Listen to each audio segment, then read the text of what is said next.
What is going on, you guys? Welcome back to Down to the Wire. I'm your host, Brian Kostiw, and today we have got a fantastic episode in store for you. As Major League Baseball begins its second half of the season, we will take a look at the Boston Red Sox and decide which direction they should go as they approach the trade deadline. Plus, the NBA has unveiled a new in-season tournament, which has even the most diehard Hoops fans scratching their heads. Also, the latest on Damian Lillard and so much more. But first, I'd like to welcome today's guest to the show. He is a DTW regular and personal friend. So without any further ado, please join me in welcoming back to the show, Briant Johnson. Briant, glad to have you back with us today. It's great to be back. Yeah, absolutely, man. Dude, how have you been doing? I've just been busy, just living life, Yeah, living lavish. Yeah, you doing like some nursing home stuff still? Yeah, I've been doing some cleaning. Yeah. I mean, I've been seeing about that, man. I know like you've been having some crazy shifts. Like I know like and you've been saying that these haven't been crazy, but like the 3 p.m. to 7 a.m. like it's unbelievable like what you're up to right now. Yeah, they just do the doubles. Some of the doubles king over here. Jesus. In the medical profession, it's pretty common to work a lot. That's fair, dude. I mean, listen, I've done like an all-nighter kind of thing like that before, having to go, into the morning like that. And I was frankly, it was me going into the morning of my graduation. But yeah, I can't imagine doing that for a job. I think I'd be like it way in over my head. You get used to it over time. It's not too bad. Yeah. All right. Well, anyways, man, I'm glad to have you back on. I know that there are some things we want to talk about just in MLB, NBA, even some NHL, even and some NFL news. So we'll kind of cover a bunch of different things today. But I wanted to start off in the MLB and obviously start off with the Boston Red Sox, who as of late have been playing really good baseball.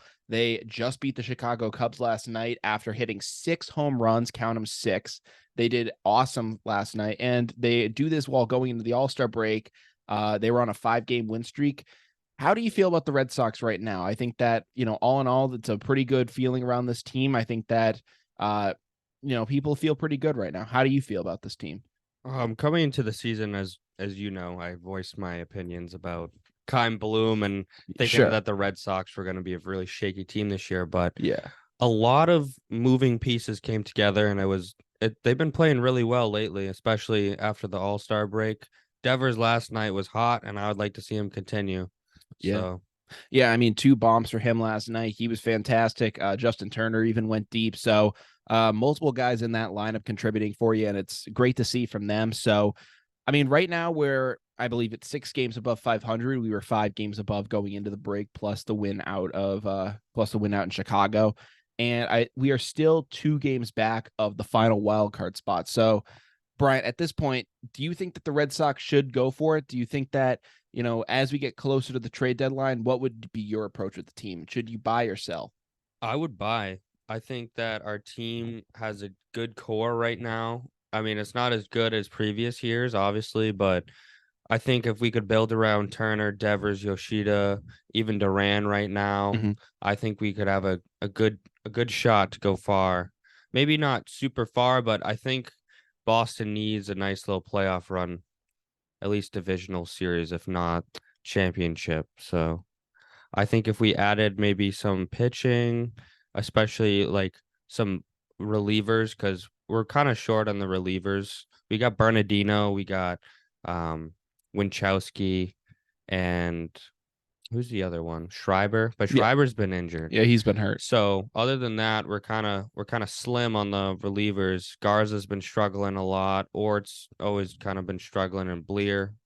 So I think if we add like some solid relievers, maybe even 1 or 2 hitters that we can plug into the lineup towards the end of the season, I think we could be a solid team.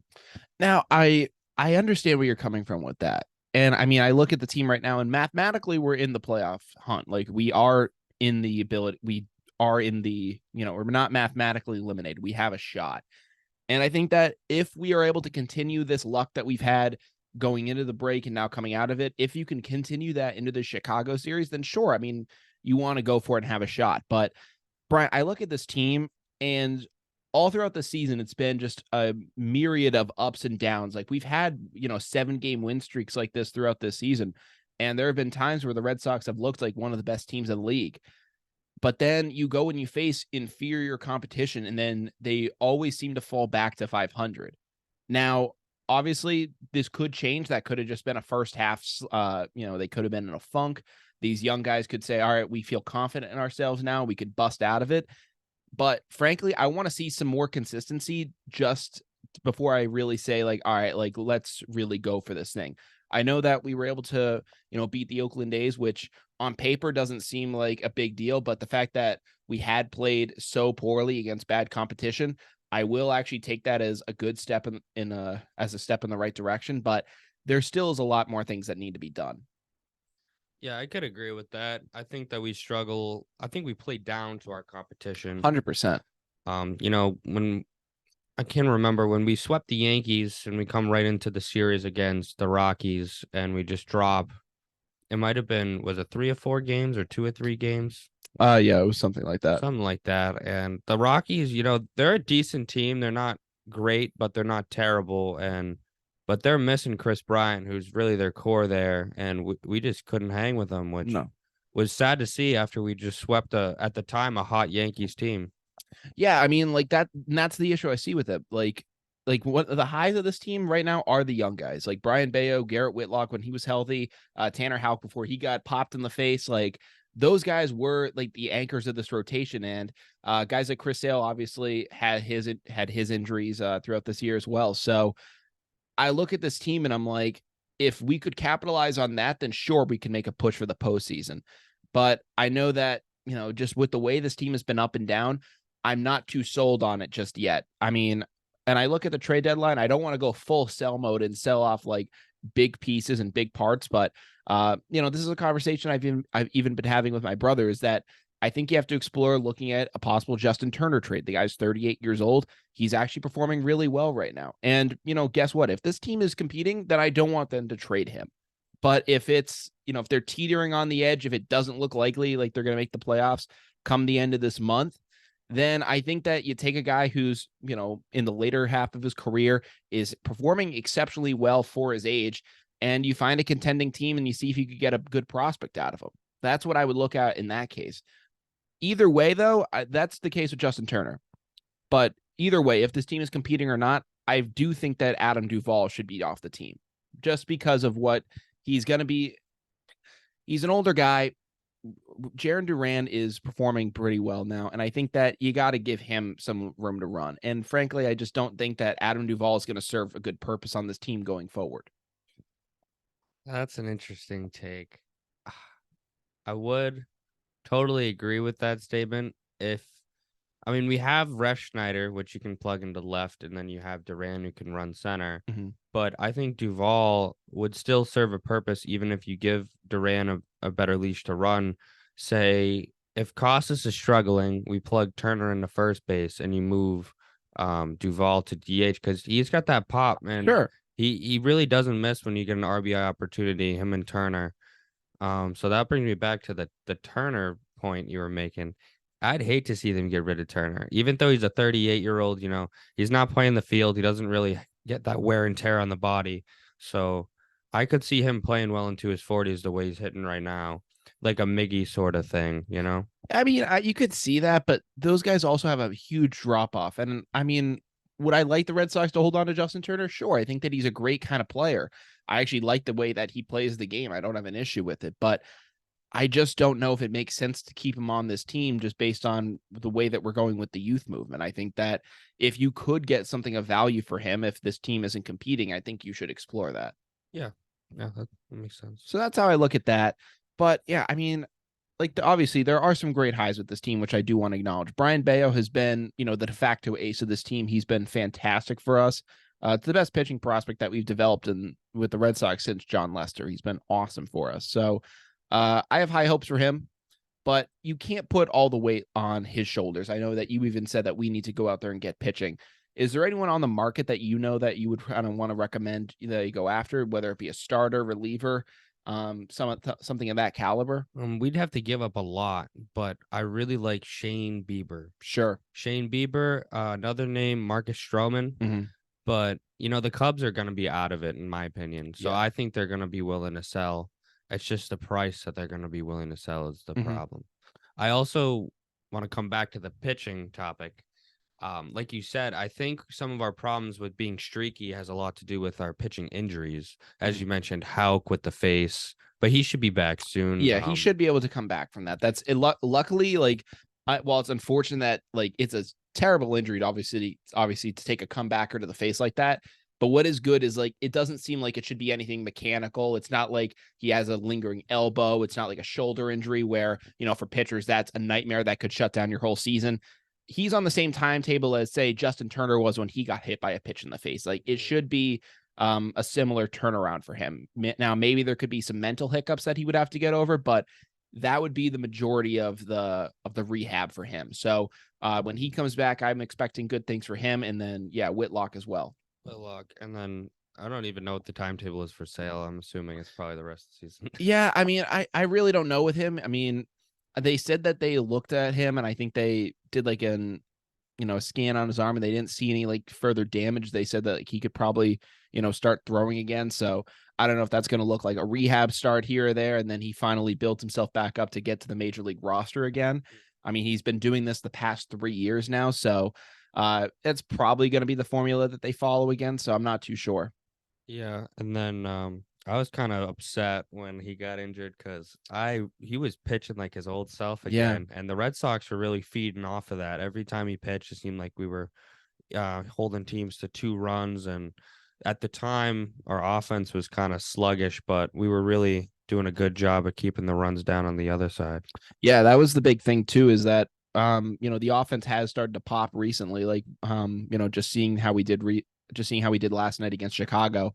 I know earlier in the season that was kind of a troubled case for us. So if Chris Sale could get back and was pitching not even just like his old self, but just kind of like the version of him that we were seeing earlier this year.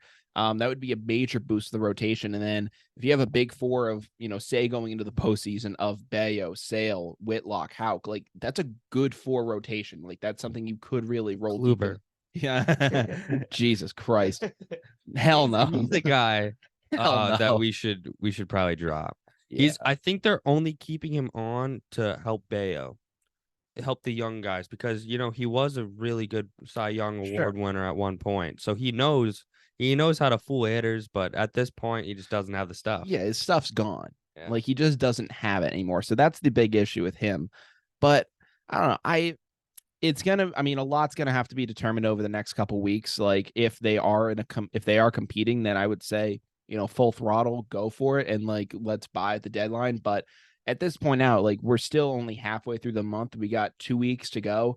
And this thing could really go one of two ways. If they battle their way into a wild card spot, they fight and they actually get out of last place in the American League East, because that's the biggest thing over anything right now. Like they're battling for a playoff spot right now, but if they end the season in last place, they're not making it to the playoffs. So that's going to be the big thing, is that they're going to actually have to do damage against guys in their own division.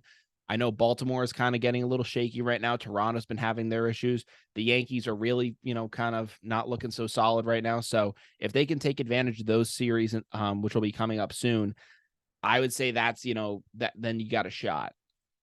I could see the Rays getting in a little funk soon, especially with McClanahan down for I think it's at 15-day IL, but it could be longer than that. But the Rays, unfortunately, Brian, it's not those aren't the guys you're going to really have to worry about. The Rays, unfortunately, are just so far ahead out in the division. Like, yeah, sure, they could lose a game here or there. It's not really going to matter that much in climbing up the division ladder. It's not, because like, sure, like you might gain a game on them or something like that. But like you're still going to be having a battle back against the Orioles, the Blue Jays, the Yankees. Those are the 3 teams you're going to have to really be concerned about. Obviously, you do want to do well against the Rays, like they are your division opponent, and a loss would really hurt you. It would only slide you back further in that race, but you need to take care of business against those other 3 teams. We always take care of business against the Blue Jays, so that's not really something I'm kind of concerned about. Yeah, that's been surprising. We've been smoking them this year. I don't honestly know what it is. It might just be I don't know. They can't honestly. Bichette struggled against us. Guerrero hasn't really done much, and we've really mashed their pitching.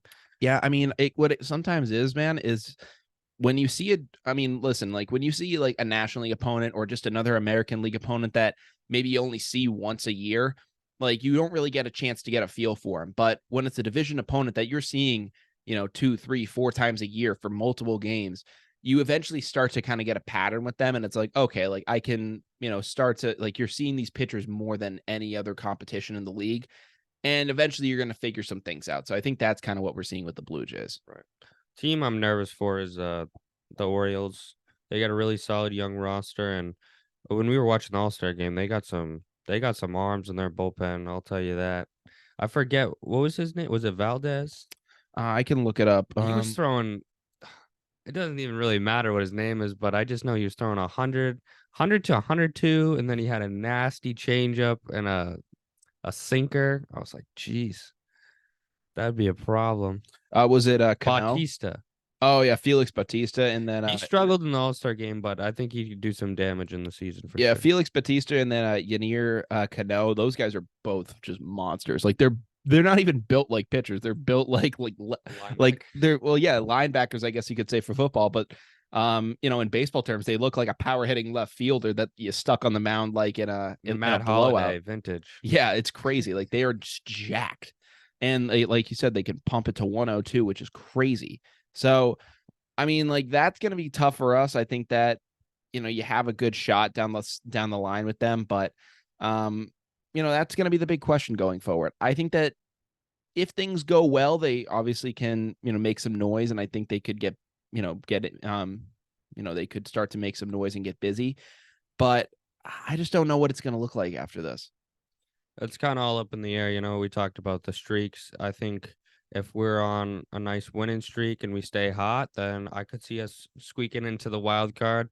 If we're up and down, I don't think we're going to make it at all. And at that point, as you said, we might as well sell. Yeah. So one of the guys that, if they are competing and they are deciding to, go in and buy, and maybe they want to really make a big splash, obviously the biggest name on the trade block right now is Shohei Ohtani. I know that there are reports that Artie Moreno, the owner of the team, said we are not trading him. He's the best player in baseball, and we're not just going to give him up. But frankly, if I'm the Angels, if you look at Shohei Ohtani and he's basically saying, like, I don't want to play for a losing franchise anymore, you're doing yourself a disservice by not trading him. You at least need to get something for him, in my opinion. So I think that the Angels at least should explore it. They shouldn't just completely turn down trade negotiations. But at this point, it would look like it would take a monster deal to get him, even on just a rental deal. So if you're the Red Sox, do you do that? Do you, potentially risk giving up guys like a Nick York, like a Blaze Jordan, potentially even a Marcelo Meyer, if it means getting Shohei in the building? What would you do if you're Chaim Bloom in that situation? I would definitely not go after Ohtani. I don't think we have big enough pieces, first of all, to get an Ohtani. And to be fair, I don't know if he really fits the Red Sox lineup that well. I think he's doing great out at LA, but that franchise is built around him and Trout, and that's it. Mm-hmm. So I think he really has chances to shine. Whereas if he comes to Boston, I think he'd really have to settle for a lesser role. I don't think so. I think that Shohei is kind of built a little bit different. I think that if you look at him, he, kind of has more of an old school approach to him, where I think he's a really, big hard nosed competitor. You saw him during the WBC when he was going, toe to toe with Mike Trout and Team USA in that final round. He was throwing 102 miles an hour, was, looking like a different animal out there. And then also was just incredible at the plate too. So I don't know. I think that he should be, I think the Red Sox at least should, potentially entertain it. But what would we trade for him? I think we'd have to give up some really big pieces. It would be a slew of prospects. That's the big thing. But I mean, and frankly, I don't want to give up Marcelo Meyer. He's, our best he's very good. He's the best prospect we have. And frankly, after losing Xander Bogaerts, I'm hanging my hat on the fact that he's going to be the next guy. Like when the Red Sox traded Nomar Garciaparra in 2004, there was a 10-year window, almost, 9 years, where it was just a rotating door of different shortstops: Alex Gonzalez, Marco Scudero, Micah Viles, JD Drew, just all these different. JD Drew was an outfielder. Steven Drew. Just we were throwing all these different guys out there, just trying to make something work. And then Bogaerts comes up at the end of 2013. Obviously, he started at third base, but by the time 2014 came around, he was the full-time shortstop. and, was that guy there for, a solid 8-9 years. I don't want to have to do that, bridge period thing again. And if you have a guy right now in Meyer who can take that spot, I think you just let him go and, be the captain of that infield. Yeah, I like the Meyer kid a lot, to be honest with you. I could see him being a player like Bogarts, where Bogart started off a little slow but picked it up right away and instantly became a clubhouse leader and led us on the field. Yeah, I mean, he's already in Double-A right now. I know he's struggling there right now, but for a kid his age, he just got there. I think that he's still got plenty of time. He's not even really projected to even come up this year. So if he just gets in Triple-A by the end of this year, maybe for the September playoff run, then I think it's a success for him. Yeah, I agree. Yeah. So that's where I look at this right now. When it comes to the Red Sox, I'm hoping that they can make the push to get into the postseason, but we'll obviously have to wait and see. So that's what we have in terms of MLB news for you guys. In NBA news, however, we got two topics I wanted to discuss. Brian, this first one you didn't know much about going into the show, so I wanted to at least do a little kind of cover it a little bit for you guys, and maybe for you guys who also don't know too much about this. So the NBA just announced that they're going to have a new in-season tournament, which is going to take place between November and December as a way to essentially counteract against load management, which, Brian, if you've been watching the NBA, that's been the biggest issue, so far for them is, major star players sitting out of games where they just don't feel like it's worth playing. And, if you're a fan of a team saying go to a Lakers game, paying, big ticket money to see LeBron James play, and he just shows up in a suit and he's not injured, like, you're going to be pretty pissed off. So, I mean, I can understand where they're coming from with this, but this whole tournament idea just seems kind of off to me. And this is how it works. So there was a video that came out. Richard Jefferson, did his best to try to hype people up for it, but, go watch it if you haven't seen it yet. But frankly, I'm more confused after seeing the video than just having the idea of a tournament explained to me. And he basically says that there's going to be 4 group stage games where teams will face each other. The 6 group winners, which were assigned randomly, will then go to a knockout round with the wild card teams. And then after that, you basically have a semifinal game and then a championship game in Las Vegas. And the semifinal and the championship do not count towards the regular season, but the group stage games do. So that's kind of where it gets a little muddied and confusing. So there will be some regular season games here tied in, but then there is another championship thing that gets set up outside of it. So, Brian, I know that this is something we kind of see in pro soccer over in Europe. They have different things like, say, in the Premier League, the Champions League, where they have, all these other, tournaments going on in season. So do you think this can work in the NBA? Do you think that an NBA Cup is something that players could get on board with? See, I'm an old school type of guy. I think it's gonna be a strange tactic. I think I probably won't like it. Yeah. It'll be like the overtime, not overtime, extra innings rule last year that Yeah. I was very heated about. I like the idea of trying to get rid of this load management because, as you said, people are paying big money. Some people don't have money to throw out the window, go to the game.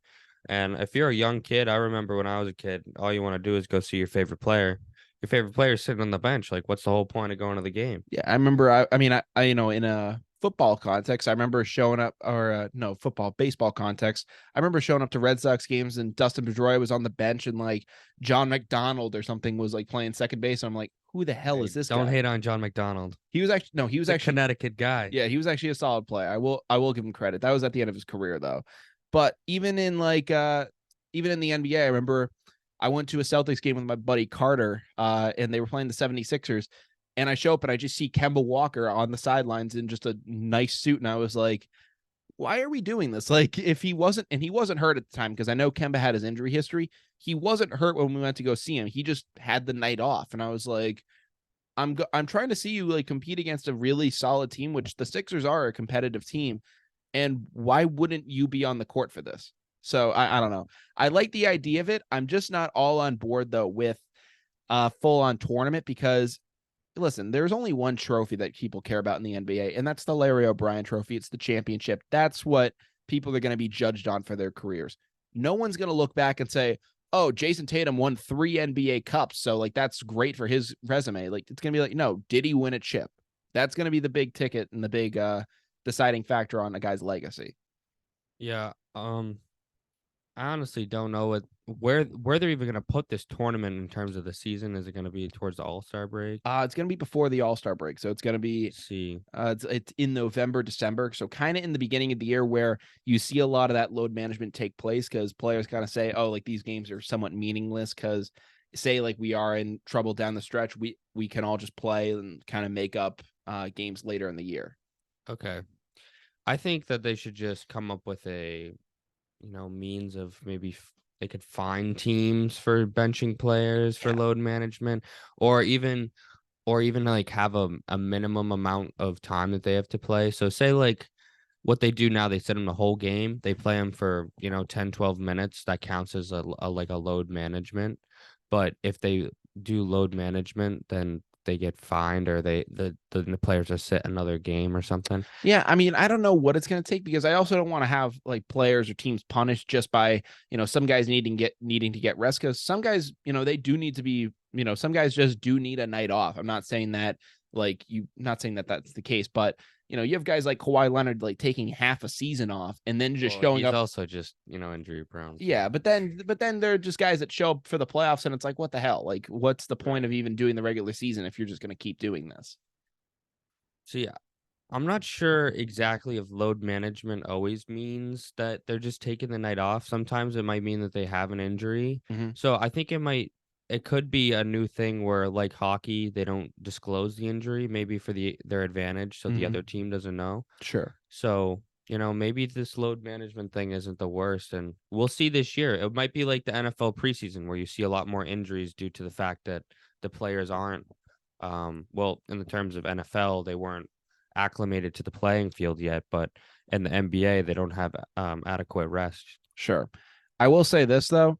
Apparently, the betting odds in Vegas are betting the Celtics heavily to win this cup. The Celtics can't win shit. Let's be Well, honest. I mean, Sorry. listen, that's We're on fine. radio. That's all good. No, but they're betting they're apparently betting the Celtics to win this thing heavily, and frankly, that disgusts me because it just means that they would try so hard in this like little in-season tournament where probably no one else would be going hard. You'd have Jason Tatum out there playing probably the whole game, and it would just be a complete ridiculous affair. And then they get to the playoffs and they proceed to crap themselves again like they did against Miami. 15 turnovers in a game. Exactly. Two players too. But guess what? They won the NBA Cup, and I would just I would shoot myself. I would be so pissed off. I get a t-shirt. Oh my god. If they sell merchandise, I'd be so freaking pissed, Brian. They definitely will. It's capitalism at its finest. Oh my god, I'd fucking hate that. We need let's wind it back to the whole Jason Tatum thing. This year is the make or break on Jason Tatum and Jaylen Brown together. 100%. If one of them does not step up and be a leader, yeah, their ass is out the door. In my opinion, I don't think Jason Tatum can be a leader with the way he acts. Mm-hmm. So I think that Jaylen Brown needs to step up, and if he doesn't, then he's going to get the boot, and rightfully so. Yeah. Got rid of Marcus Smart for that reason, just to find a leader. And that's what I think. I'm not No, sure. I do agree with you. I think that listen, Marcus Smart was great, and I like his hustle. I like the fact that he was trying to be a leader, but that just isn't his role with the team. You're the third guy, and I really wouldn't even say you're the third guy in a big three. It was a dynamic duo between Tatum and Brown, and Marcus Smart was kind of stealing their thunder there. So I'm glad that they're finally gonna allow one of those guys to try to be the leader. I'm hoping that it's Tatum, and I'm hoping that he can step up big time and finally have a position of authority on the team. But I just don't know, man. And then the other thing too, this was an interesting take I heard on sports radio the other day, and it was, if you look at some guys, earlier in their careers, like Paul George, when he first burst onto the scene with the Pacers, people were like, oh, he's going to be, that number one guy. He would be the guy that in theory would bring other talent to Indiana to lead the Pacers to a title. Evidently it didn't work out. And now if you look at where Paul George is now, he's in LA and he's the number 2 guy to Kawhi Leonard. In my opinion, he's the number 2 behind Kawhi. Kawhi is the, in my opinion, definitive number 1 guy. And it had me wondering, is Jason Tatum really a number 1, scoring option for a team? I know that, right now we would all probably say yes, But at the time when Paul George was bursting onto the scene, everyone thought, "Oh, this guy is going to be next up." We even saw some NBA rookie saying like, "Oh, Paul George is my GOAT," because like they watched him younger growing up. So, do you think that Tatum, right now from what you've seen, does have what it takes to be a number one, or does he have to maybe get with someone that is more of an alpha, maybe a Nikola Jokic or a Giannis Antetokounmpo? That's a tough question, to be honest with you. The Paul George situation, he wasn't the same after that injury, Mhm. but when he was young, that was one of my favorite players to watch. 100%. But the playing style of those two is so different in the fact that Paul George is an efficient player. Mhm. He gets it done at the rim and from three. And in my opinion, Jason Tatum kind of lackluster in terms of, making his own He's shots. fluky. I think he tries to be an isolation player, but at times, when there's no option, you would think he'd get the ball moving around, and instead he tries to force up his own shot. I think he could be a one guy, but I think he needs some more work. Mhm. I agree with that. I mean, listen, I think that, he has a lot of promise, but he's just like, he just can, like you said, like he can have just moments of immaturity and he just doesn't really come through when it's needed. So I'd like to see him, step up this year, take that alpha role that is being thrust upon to him. So we're gonna have to see how that kind of works itself out. So that's what we have in terms of that storyline with the NBA in-season tournament and also the Celtics and all that stuff going on. But another NBA storyline which I wanted to touch upon was, and I'm surprised I haven't gotten to it yet, but that's just the way that my schedule and stuff has fallen with the show. It's the whole Damian Lillard trade saga. So, I haven't even talked about it on the show, but Damian Lillard did request a trade from the Portland Trail Blazers. He listed Miami as the only team he wants to go to. So he only wants to be a member of the Miami Heat. And so far, the Trailblazers do not like what the Heat are offering up.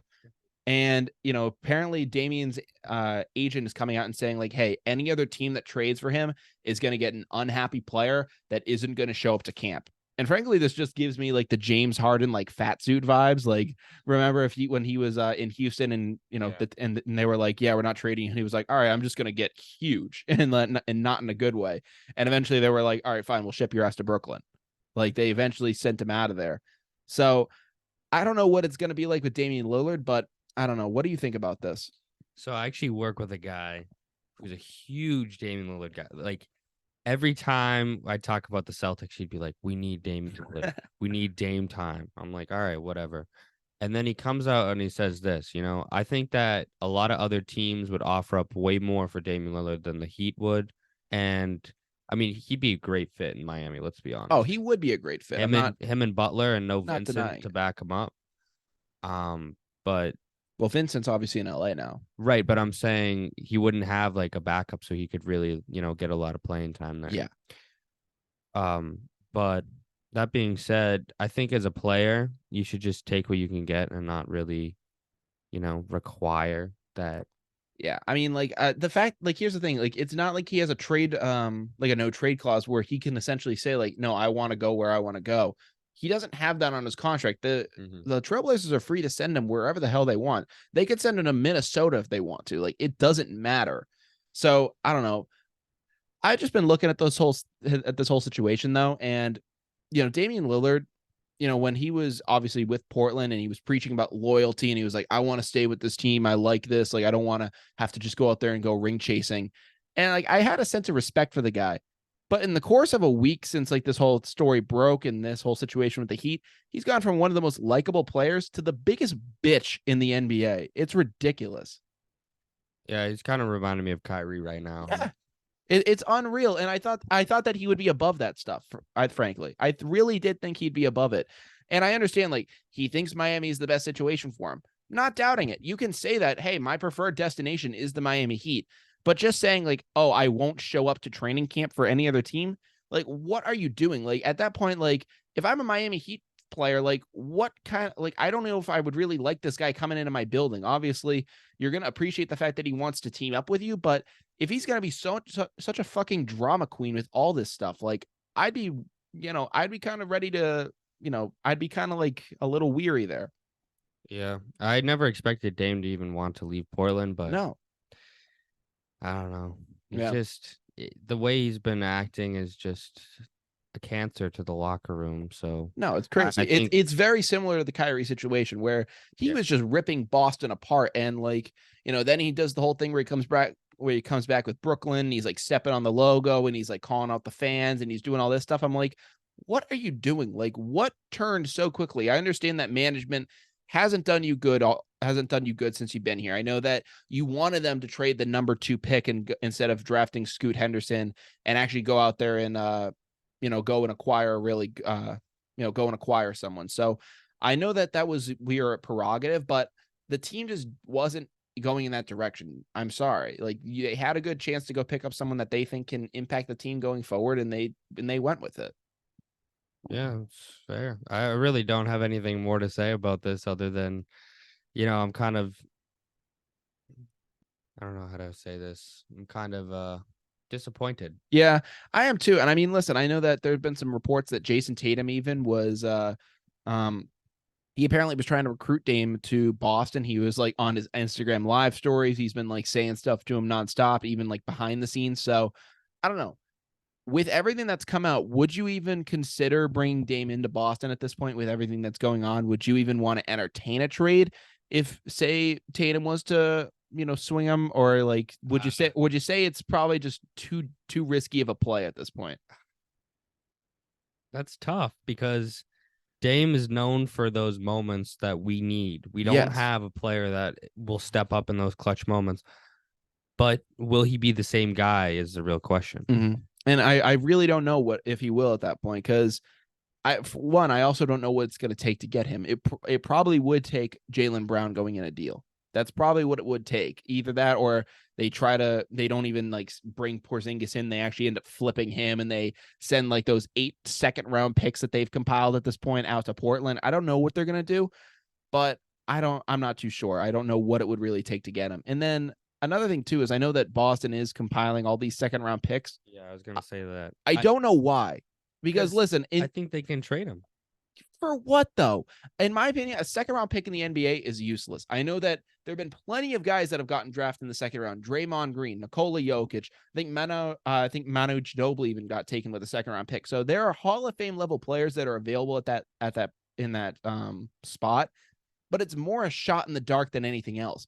In the NFL, a second round pick is incredibly valuable. Incredibly You could valuable. get a top tier running back second round. 100%.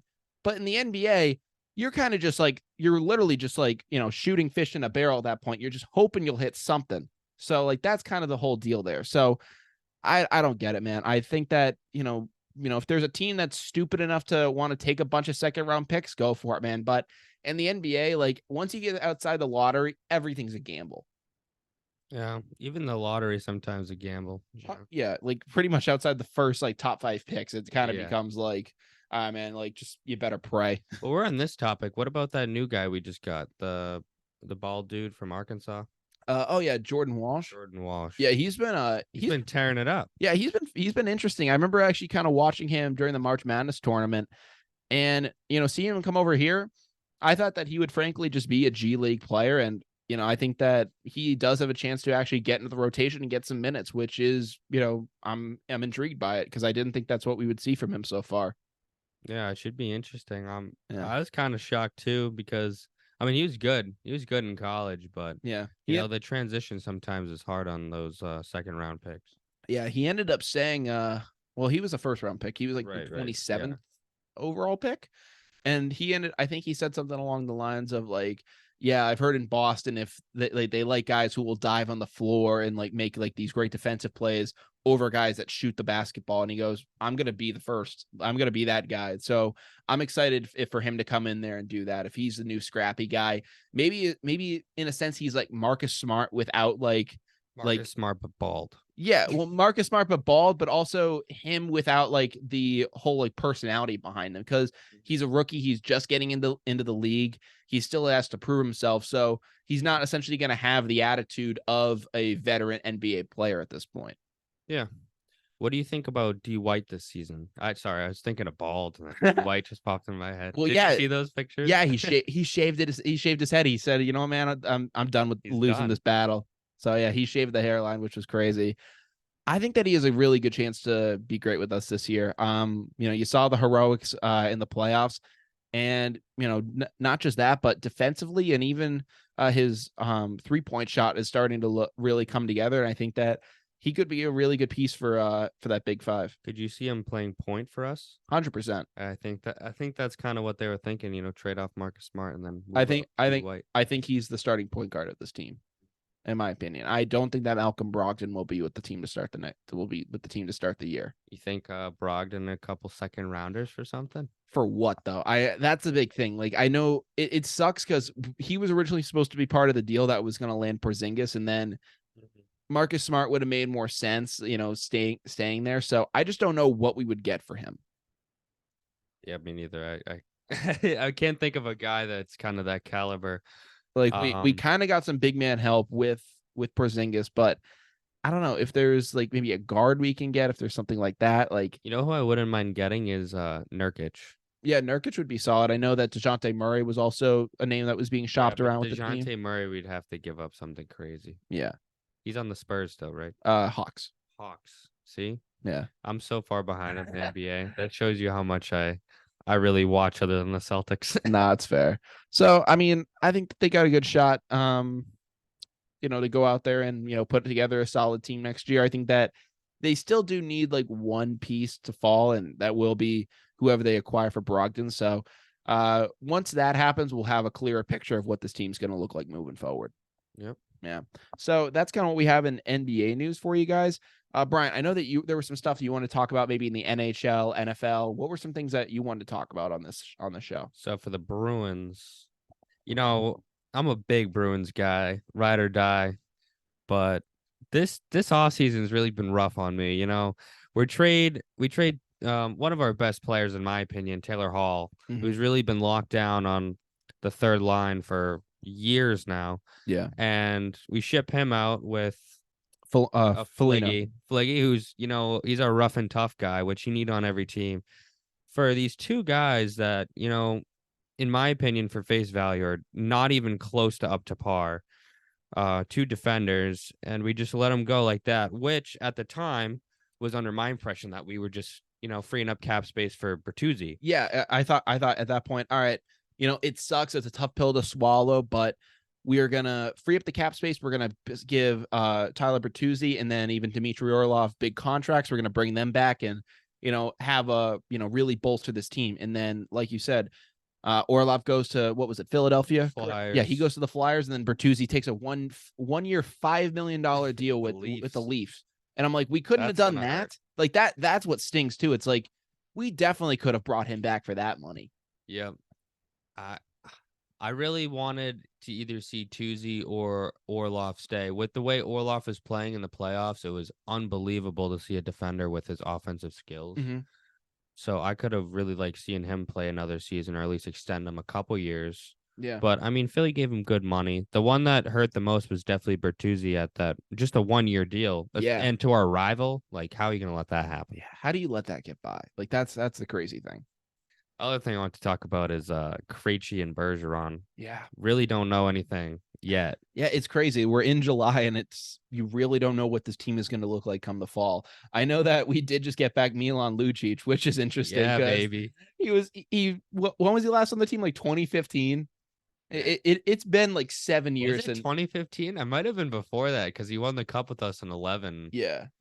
Oh man. Yeah, it's crazy. Like he's been off the team. He's a scrapper though. That's a guy I want to see this season. I'll be excited to see him back in the black and gold, but like the big issue with Lucic is he's so slow. He's just old. Yeah, he's old. He's slow, and I'm like, yeah, it's gonna be a great story for him to come back to Boston. Maybe this is his last hurrah, and that's it for him. But the only thing I can see this as a potential help with is getting Bergeron and Krejci back in the building. Right. I'm hoping that this is like the Hail Mary. Hey, we couldn't one last run. Hey, we couldn't do it with Chara, so we're gonna bring back Lucic instead, and we're gonna try to do it with this group. And and maybe they're like, you know what? let's try to run it back with the boys. Let's try to make a play. Get some Tyler Sagan up in here. Oh too. my Just God. kidding. We'd have to give up our whole roster for Tyler Sagan. Pretty much. But one other thing is our goalie situation. We don't know. I think we signed some random guy from either the minors from Providence or something, but we don't know what we're doing with Sway or what's his name? Olmark. Yeah. Frankly, I think that I've been seeing the reports. I think they should trade Olmark. That was my theory. Because he just won the Vezina, and from different. And I'm not a big hockey guy. Drop name. What's Anthony Gill. Drop it. Yeah. What about it? Big Gill. That's his theory right there. The Vezina. Oh, sure. But yeah, I will give him credit for that. He ended up saying like once guys win the Vezina, like they're never the same after that. Like they never really get back to that level of play. And it's probably like you want to sell high and maybe you can actually get a quality piece. And you take a guy in Jeremy Swayman and you say like, all right, in the limited time that he had out there for action, he was good for us. So just throw him back out there and, give him some more time and, get in a quality backup. Another theory that Anthony brought up, which I thought was pretty good, was the idea that Olmark was only so good because of the split time that we gave with Sway, which to be fair, you don't see any other NHL goalies split in time like that. No. But also the other thing that led me to think that we'll trade Olmark was his very subpar playoff. Very lackluster playoffs. He's had a tough 2 blast playoffs. Like, yeah. So you can't be giving up 5 goals a game when it comes to playoff time. Yeah, it's easy when you have the best regular season in NHL history and things are going great for you, and you can kind of relax a little bit knowing like your team's going to go off and score 7 goals. So like that's what makes it easy. But like when it came down to the playoffs, like he should have been out come, what was it? Probably game 5 of that series. Game 5. I blame that on Montgomery too. Yeah. That's the big thing too. I would have said like, and cause he was hurt in that series. So you were still sending him out there with that hip injury. And they should have said, all right, we're going to put Swayman in for game 5. We're up 3-1. We have some room to run here. Let's get the kid some action. Cause up to that point, he hadn't seen the ice in like 10 days. So I think it was actually close to 21. Yeah, it had been a while. I think like I think it was 2 weeks. I think it was by the time he came back in game 7. Ridiculous. Well, yeah, the reason I was saying that was because the time he came back in game 7, I think they said it had been 2 weeks. So I said around 10 days because I wasn't necessarily sure the exact time. So I think it was around 10 days since he had last seen time on the ice. Yeah. So he should have gotten back on then just to get his legs under him in case Omar couldn't go later on in the playoffs. I think they should have done it not even for that, but for the point that Olmark, we were barely winning by the skin of our teeth the last 3 games, and he was giving up 3-4 goals a game. See how Sway comes in. Maybe Sway catches fire that night, and we win in 5. Yeah. Other big mistake of that too was I don't know if they should have reintroduced Bergeron as early as they did in that series because they were performing just fine without him. They were doing good without him, and I know he's your captain. It might have been his decision, though. I don't know. It probably was, but, and listen, I can understand that, but I get he's your captain, but sometimes you have to say, like, the team's doing pretty well right now. We don't want to disrupt the rhythm. Yeah, fair. I mean, and that's just like hindsight being 2020. I know that like looking back on it now, like I can say that, from, where I'm coming from, but that's how I look at it. So I don't know that's kind of a little NHL minute we had for you, Brian. Was there anything in the NFL that you wanted to talk about? Just the news on Dalvin Cook / D-Hop. Yeah. What we think's going to go there. Maybe some early season predictions because, it's only a couple weeks out for preseason. Yeah, it is only a couple weeks away now. So in my opinion, the more and more days that go by that D-Hop hasn't signed with the Patriots and, when he was in that building taking pictures of Matthew Judon, the less likely it is for me that he's going to end up a Patriot. I heard that there were some storylines that the Kansas City Chiefs are going to potentially start to move some money around to see if they could get him in. And at that point, if that happens, I think it's over. I think D-Hop is a Chief. I think he would go there. I think because at this point, what's the big thing he needs to do in his career at this point? He needs to win a ring. That's really it at this point. And if the Kansas City can actually get a solidified number 1 receiver back in that room, which they didn't have last year during their Super Bowl team. Like I know they had Juju in there, but like That's a Patriot right there. yeah, he had Juju in there, but like no one was really a number one with the team. He had McCole Hardman, he had guys like Sky Moore out there making plays. And I get it. When you have Travis Kelce, you don't really need a number one wide receiver. But just adding D Hop to that offense, I think it would be a slam dunk for KC to run it back to the Super Bowl. I agree. I think him and Kadarius Toney they have now too. Mhm. That could be a dangerous duo as long as 100%. they can both stay healthy. Yeah, I think that could be something to really look at. Dalvin Cook is interesting. I think right now he's looking at the AFC East as his as like the division he wants to go to, and I think right now it's between the Pats and the Dolphins. I think that's what I've heard. So I don't know if Miami makes a ton of sense for him. I know that they have kind of an interesting running back situation. New England, I think, would suit him more because, Damian Harris left. He's in Buffalo now. And really, there's no other guys that you're splitting time with besides Ramondre Stevenson. I know that he's going to be your number one power back, but you could use Dalvin Cook more out of the backfield, catching passes, making plays like that. And I think that, he would be a great addition to that New England running game. The problem is there's just so many good running backs in the NFL right now. Mm-hmm. When you got Jacobs, Henry, Ramondre Stevenson, I would put up there, to be honest with you. At this point, he should be in the Yeah, but one team that I see that kind of lacks a star running back is Buffalo. I could really see him going there, teaming up with his brother and making some damage because Singletary really, he's all right, but he's nothing crazy. He's not a Dalvin Cook. No. I would say Green Bay, but they got AJ Dillon, everything over there. The Bears, they got Montgomery. Mm-hmm. It's just everybody's got their own guy. Even Seattle. I was gonna say Seattle earlier, but then Kenny Walker III has been outstanding. Yeah, and he's only in his second year, so I mean he'll find where he lands, but there's really just not a lot of teams out there shopping for a running back. Yeah, and it's crazy because we've been seeing it recently. Like when these running backs, like they have like such like high praise when they're with their first team, the team that drafted them. But as soon as they get let go, they go to free agency. Everyone just looks at them and there's a bunch of question marks. It's like, all right, well, what's up? Is this guy hurt? Like, how long can he continue to play competitive ball? Like Ezekiel Elliott doesn't have a contract with anyone. He hasn't signed anywhere, and I know he's a different case because he's older. But look at that though. Like he was very highly regarded when he was a Dallas Cowboy. I know that his numbers had fallen off over the years with them, and Tony Pollard started to kind of take that number one spot from him there. But a guy like that doesn't have a contract, and I don't know if Dalvin Cook's going to have to settle for less money, what he's going to have to look for, but I don't know. I think he would be a great fit in New England. I don't think New England's going to pay him the price that he wants. That's the problem that I see. Yeah. I mean, New England doesn't really pay anyone the price they want unless Robert Kraft steps in and says like, all right, like we're selling out the house for this guy. Yeah. I don't know. I could see honestly him going to Arizona. That too. That would be an interesting move. With Connor. Oh, you're right.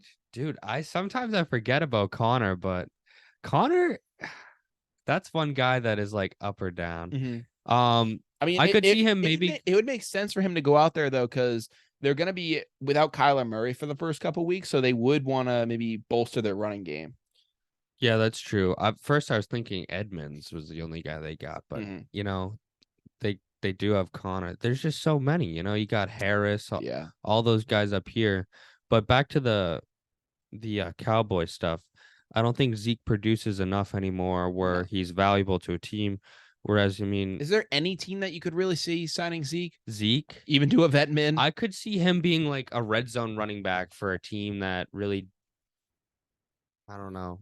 I could see maybe him going to the Vikings. If they let go of Cook, they got Madison, who's a good, speed back. But in the red zone, Madison's not a power back like Dalvin Cook is. So they might need a guy that needs to punch in the end zone. Yeah. So I could see that. But other than that, I don't see Zeke being a number one guy that's carrying the main load. Mm-hmm. Yeah. Now, I mean, to kind of just look at, they kind of shift off Dalvin Cook and Hopkins and, the team that we were linking them to at the start of this topic, which was the Patriots. Just to look at them in general, like the Patriots in general, how do you feel about that team's going into next year? I know that people have a lot of high praise for Mac Jones. They say that he looks like he's starting to, actually build up some arm strength. I think they saw him like throwing like a 70-yard pass on the fly, which was like really good. Yeah, like I don't know. How do you feel about them? I had a lot of excitement for them at the beginning when they signed Smith-Schuster. I was like, all right, there you go.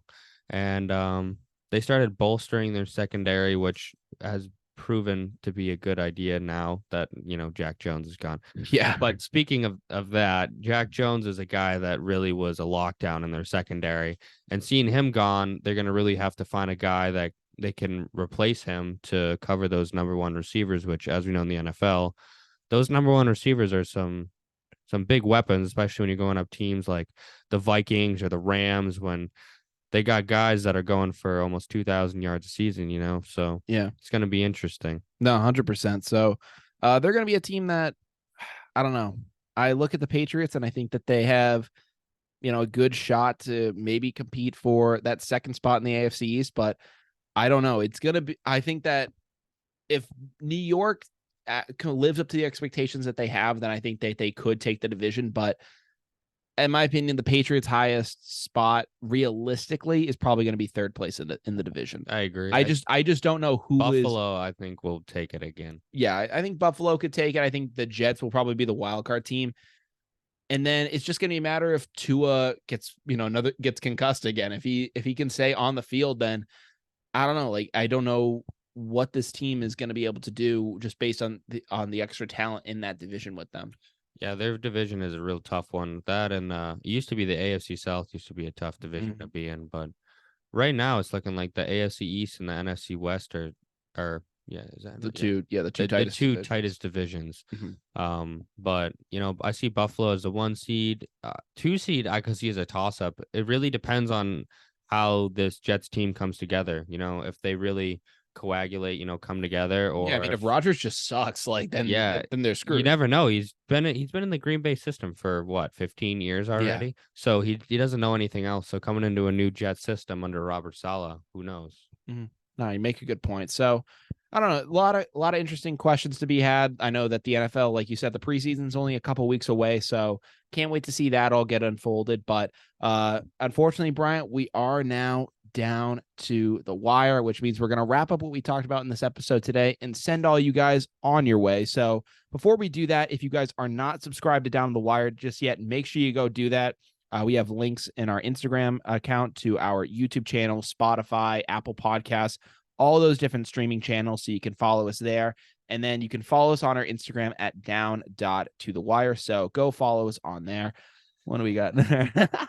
Nice. That was Max on the Instagram live. Nice. Love to see it. So we started the show off today talking about the Boston Red Sox and how we think that they're going to fare going into the second half of the season. We had some differences of opinions on that. So we talked about their trade deadline approach, as well as whether they should be in on two-way phenom Shohei Ohtani. We talked about the NBA Cup and whether that will actually do a good job in counteracting load management, as well as the Damian Lillard trade saga and his whole departure from Portland. In NHL news, we talked about the Boston Bruins' tumultuous offseason so far and the moves that they have made. And in NFL news, we talked about the futures of Dalvin Cook and DeAndre Hopkins, as well as giving a little preview of the New England Patriots to start next year. So, Briant, thank you so much for coming on the show again, man. I really do appreciate it. It's always a pleasure. Yeah, it was awesome to have you. So, from Down to the Wire, I'm Brian Costa. I'm Briant Johnson. We hope you guys have a great rest of your day. Take care. Peace out.